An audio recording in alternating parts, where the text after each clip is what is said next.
These beasts released around the time the whole "what are those" trend was going on. What are those? And that makes perfect sense because that's exactly how people reacted.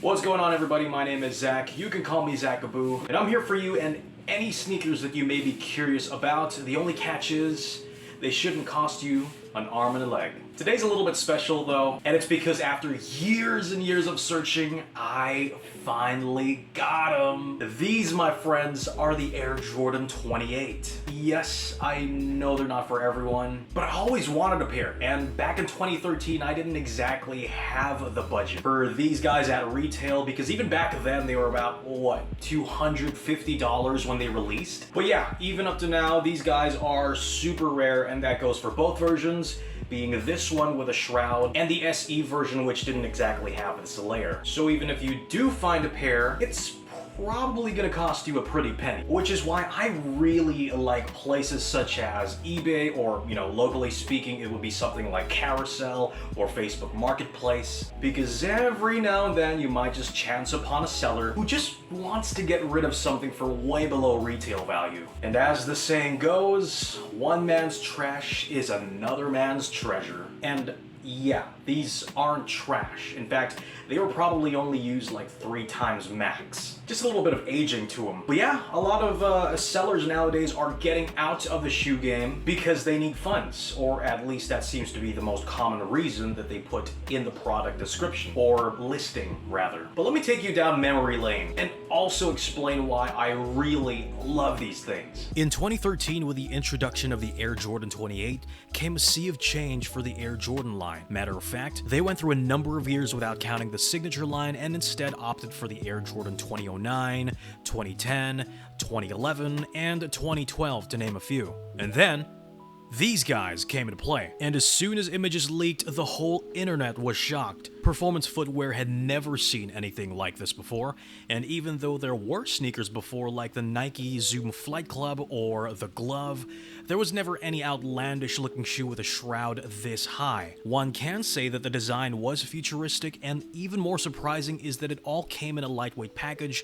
which differed from Air Jordan models of the past that were generally known for being on the heavier side of things. With the very first iteration of unlocked Zoom Air in the forefoot, a decoupled midsole, some of the greatest traction in a basketball shoe, and just the right amount of support, the Air Jordan 28 was an absolute beast of a shoe. And they even came out with a version that took off the shroud for a more traditional look. They're called the SEs. There was one glaring issue though, and that came in the form of the unlocked Zoom Air. For anyone who remembers, that Zoom Air bag in the forefoot had a tendency to pop, which kind of gave it a bad rep.